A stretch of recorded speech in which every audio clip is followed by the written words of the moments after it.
c'est assez difficile de reprendre confiance en soi. Et malheureusement, l'éducation nationale française est absolument hors limite, je dirais, là-dessus, en fait. Il faut toujours rentrer dans un cadre. Et malheureusement, on ne rentre pas tous dans un cadre. J'ai eu la chance de trouver une personne qui s'appelait André Gorgeon, qui m'a donné la foi et l'envie de fabriquer des instruments avec mes mains. Et on voit très vite la construction de quelque chose, on voit très vite la finalisation. Et en plus, quand on a un morceau de bois qui devient un meuble, qui devient un instrument de musique, qu'on peut jouer sous ses doigts, ça peut être que merveilleux.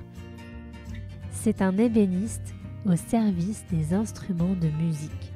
Il leur façonne une coque de bois pour habitacle, une coque qui ressemble à un petit bateau, puis des cordes comme cœur pour vibrer, puis une roue. Sébastien est facteur de vielle à roue, un instrument à cordes frotté par une roue au lieu d'un archet. Il est aussi musicien, un artisan musicien, en somme, installé à La Châtre, une commune de l'Indre bien connue pour son festival de musique. Je le retrouve dans son atelier. Bonjour Sébastien. Bonjour. Merci beaucoup de nous accueillir dans cet atelier. Vous êtes facteur de vielle. Qu'est-ce que c'est la vielle ? Alors, facteur de vielle à roue. Il faut dire vielle à roue parce que la vielle existe depuis le XVIIe. C'était l'ancêtre du violon, en fait. Donc, c'était un instrument qui était beaucoup plus primaire. Et ça s'appelait vielle, V-I-E, accent grave, L-E. De ce fait, on a mis une roue pour avoir un son continu. Donc, la vielle à roue, c'est un instrument à cordes frottées qui ressemble beaucoup au violon. À la place d'avoir un archet libre, on a une roue qui va servir d'archet, qui va faire vibrer les cordes. Donc on a 3 parties, on a la partie chanterelle, on a la partie bourdon et on a la partie accompagnement. Donc la rythmique, le chien. Donc je tourne la manivelle, on entend le son de la corde. Et donc, dès que je vais donner des à-coups dans la manivelle, en fait, on va avoir les coups de poignet. Donc pour fabriquer des vielles à roue, il faut à la fois être un incroyable ébéniste, luthier, mais aussi avoir une oreille. Ça, c'est la grande question. Pour moi, oui, je suis musicien d'origine, donc je pense que c'est pour ça aussi que j'ai pas mal de boulot, c'est que je comprends ce que les musiciens attendent, mais je connais quelques collègues luthiers qui ne savent pas du tout jouer de l'instrument dont ils fabriquent. Et je connais aussi des collègues luthiers qui ne sont pas du tout ébénistes. Moi, j'ai eu la chance de pouvoir faire ce parcours, menuiserie, ébénisterie, restauration de meubles, et après venir toucher la lutherie en professionnel, mais c'est pas obligatoire. Et justement, racontez-nous cette histoire. Quel petit garçon vous étiez, enfin grand garçon plutôt, à l'âge de 14 ans, 15 ans ? Alors à partir de 14-15 ans, à la sortie de ma 3e, qui a été un peu laborieuse depuis la 5e, je voulais partir en 4e technologie, mais c'était pas possible, parce qu'à l'époque, j'avais pas une trop mauvaise note, j'avais 12 de moyenne. Donc j'ai fini en 4e, 3e, à 2 ou 3 de moyenne. Je me suis dit, au moins cette fois-ci, je partirai pas en général. Pour rentrer en menuiserie, BEP bois menuiserie, que j'ai fait à La Châtre, sur 2 ans, grâce à mon oncle qui m'a donné la passion du bois, donc mon oncle Roger, qui était menuisier, il est en retraite maintenant. De suite, j'ai compris que aller sur les chantiers, c'était pas trop mon truc. Donc je me suis dévié sur l'ébénisterie, donc j'ai passé mon CAP d'ébénisterie à Montargis en 1 an, et je suis revenu à La Châtre en formation complémentaire pour apprendre la restauration des meubles, la sculpture et le vernis au tampon. De là, je suis sorti de l'école avec donc un CAP BEP bois, un CAP d'ébénisterie et une mention complémentaire de restauration de meubles dans la poche. Avant de partir à l'armée, j'ai pas cherché un artisan parce que je me doutais bien que ça allait être difficile. Je suis rentré dans une usine qui s'appelait la Parqueterie Berrichonne, donc qui est à Ardentes, où j'ai fabriqué pendant 4 ans du parquet. Et au bout de ces 4e années, M. Carbeuf, qui était facteur de vielle en Bretagne, est arrivé en 96 à La Châtre et je suis rentré chez lui en tant que salarié en 98 pour m'installer en 2013, mars 2013, à mon atelier. Qu'est-ce que vous aimeriez dire aux jeunes garçons de 13-14 ans que vous étiez, qui n'avaient pas des très bonnes notes à l'école, mais qui avaient, on peut le dire, de l'or dans les mains, sans forcément le savoir tout de suite ? Alors non, bien sûr, on ne le sait pas tout de suite. On est même plutôt pris pour un cancre. Donc c'est assez difficile de reprendre confiance en soi. Et malheureusement, l'éducation nationale française est absolument hors limite, je dirais, là-dessus, en fait. Il faut toujours rentrer dans un cadre. Et malheureusement, on ne rentre pas tous dans un cadre. Donc je dois dire qu'en fait, j'ai eu la chance de trouver une personne qui s'appelait André Gorgeon, qui m'a donné la foi et l'envie de fabriquer des instruments avec mes mains. Et on voit très vite la construction de quelque chose, on voit très vite la finalisation. Et en plus, quand on a un morceau de bois qui devient un meuble, qui devient un instrument de musique, qu'on peut jouer sous ses doigts, ça peut être que merveilleux. Je dirais qu'il faut trouver sa voix. Moi, j'ai eu la chance de la trouver assez rapidement. Le jour où j'ai commencé à jouer de la vielle, refuser de la trompette, je ne m'attendais pas à trouver cet instrument que je connaissais très peu en fait. Mes grands-parents, ma grand-mère et mes deux grands-mères étaient très contentes que je joue de la vielle parce qu'elle connaissait, moi j'étais pas trop, je connaissais pas trop. J'ai même été jusqu'en troisième à pas trop dire que je jouais de la vielle. C'était pas vraiment très, très, disons, médiatisé. C'est un peu vieillot. Voilà, c'est Ouais. ça. Aujourd'hui, c'est un instrument qui est une musique contemporaine. On joue d'un instrument. La vielle à roue, en fait, n'a pas de limite.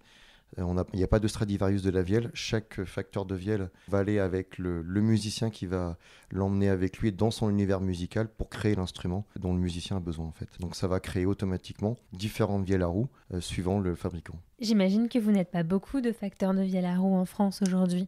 Alors en professionnel, on est à peu près une dizaine en France. Je dirais à peu près une quinzaine avec les amateurs, les semi-amateurs, semi-professionnels. Mais voilà, on est à peu près une dizaine en professionnel, oui. Donc c'est peut-être pour ça aussi que j'arrive à plus de 50 délais en fabrication. Je fabrique 17 instruments à l'année et j'arrive à 50 délais en fabrication. La lutherie, en fait, on a des bois qui sont coupés différemment à l'ébénisterie ou à la menuiserie. On ne travaille pas sur des planches. On va travailler sur ce qu'on appelle du quartier. Donc en fait, les bois sont coupés en troncs, sur un tronc d'1,20 m. Et après, ils sont découpés en camembert sur la longueur, en fait. Ce qui fait qu'on a toujours le fil du bois dans le bon sens. Il y en a un en France qui fait ça.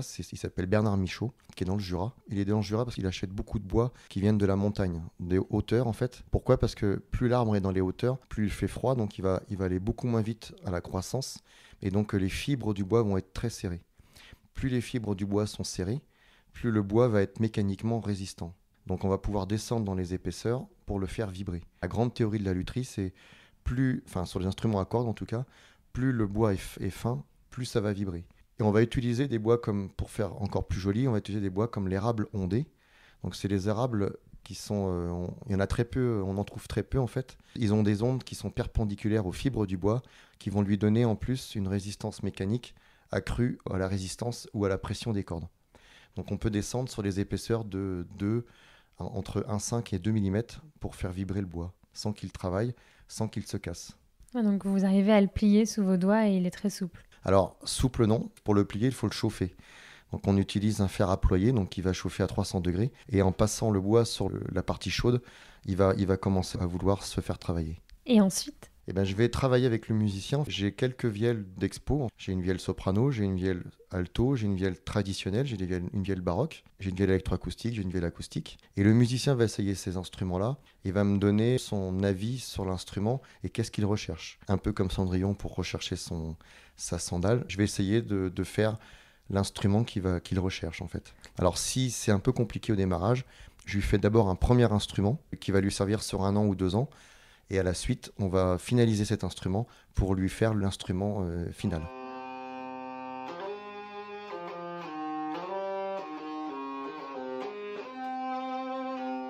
Et qu'est-ce qui fait qu'une vielle va être un peu plus grave ou un peu plus aiguë ? Alors, on pourrait dire que ce serait dans la caisse qui devrait être un peu plus grande, mais c'est pas tout à fait ça, c'est dans la construction en fait.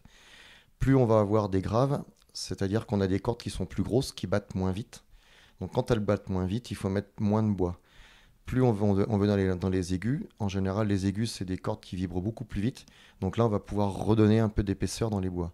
Plus on va être dans les fines épaisseurs de bois, plus on va être dans les graves, plus on va être dans les épaisseurs, plus on va être dans les aigus. Donc après il faut trouver un compromis. Je compare souvent mon métier à la cuisine. On a tous les mêmes ingrédients, mais suivant comment on les utilise, on va changer automatiquement le son. Quand vous dessinez une vielle, vous le faites sur l'informatique ? Oui, sur certains trucs, parce que j'ai une imprimante 3D et une commande numérique, une CNC, une fraiseuse à commande numérique, où là, je vais utiliser des plans. Mais la première chose que je fais, c'est d'abord, je prends du bois et je forme le bois comme je le ressens. Et vous diriez que le numérique vous soulage de toute une partie de conception ? C'est ça. En fait, l'intérêt du numérique, aujourd'hui, est très abordable. C'est des machines qui coûtent beaucoup moins cher qu'à une époque. Pour 7 ou 8 000 euros, on a une machine professionnelle. Et ce qui est intéressant, c'est qu'elle travaille en même temps que nous. Alors, sur les commandes numériques, je suis complètement autodidacte. J'ai acheté ma première imprimante 3D, je l'avais payée 600 euros. C'était vraiment un truc pour enfants. enfin hobby, vraiment un petit truc hobby, pour comprendre comment ça fonctionnait, si je pouvais l'intégrer dans ma fabrication. Très vite, j'ai vu les problèmes les limites de cette machine. Donc je suis passé à une machine professionnelle. Donc, c'est une marque française, Volumic, qui est sur Nice. Et là, j'ai pu créer ce que je voulais pour mettre sur les instruments. Et la CNC, c'est pareil. J'ai acheté une première CNC à bas prix. J'ai essayé de comprendre comment ça fonctionnait. Et maintenant, j'ai acheté une machine professionnelle. Et quand vous faites des choses avec vos mains, vous pensez à quoi? Et quand je fais les choses avec les mains, ma tête travaille avec ce qui va se passer, en fait. Donc, je me concentre sur l'instrument, sur la personne qu'on joue. Donc, si je la connais, souvent, je prends, quand il a fait des enregistrements, j'écoute beaucoup ses instruments. J'écoute comment il joue, ça m'imprime vraiment son son et ça m'aide pour aller au plus proche de ce qu'il attend sur l'instrument. Et pour ceux qui voudraient devenir luthier, il y a aussi une formidable formation à Mirecourt. Alors oui, il y a plusieurs formations en fait. Il y a Mirecourt pour le violon, il y a Le Mans pour tout ce qui est guitare, accordéon, piano et tout ce qui est son, donc ingénieur sur la sonorisation. En Angleterre, il y a une école de lutherie, il y a à Crémone aussi, donc en Italie, en Belgique aussi, donc il y a des écoles de lutherie un peu partout, sauf que ça devient un petit peu compliqué en fait, comme Mirecourt a été fondé en 1972 par le regroupement de quelques luthiers, qui n'étaient plus beaucoup, ils devaient être moins de 70 je crois, aujourd'hui ils sont plus de 750. Wow. Et c'est pour ça que beaucoup de fabricants de quatuors en fait achètent des instruments ou revendent des instruments et font que de la révision. Un peu comme les facteurs de guitare, beaucoup de facteurs de guitare sont installés, ont quelques commandes dans l'année mais travaillent beaucoup sur de la révision, du réglage. Je connais des collègues qui gagnent très bien leur vie. Après le fait de se lever le matin et de pouvoir manger, de pouvoir en vivre, de pouvoir aller en vacances.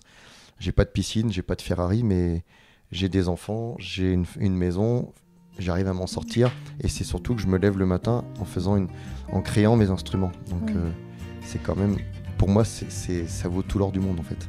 Merci Sébastien. Merci. Et voilà, fin de l'épisode. C'était un podcast de l'or dans les mains avec le soutien de la région Centre-Val de Loire. Merci à Malo de Saint-Venant pour le montage et à Oscar Meurer pour la musique. De l'or dans les mains est une association qui a pour mission de sensibiliser la nouvelle génération aux métiers manuels. Nous concevons des outils pédagogiques comme ce podcast pour faire découvrir aux jeunes ces métiers et nous intervenons dans les établissements scolaires avec les artisans du podcast pour susciter des vocations. Vous pouvez nous suivre sur les réseaux sociaux, vous abonner à notre newsletter et même adhérer à notre association. À très bientôt!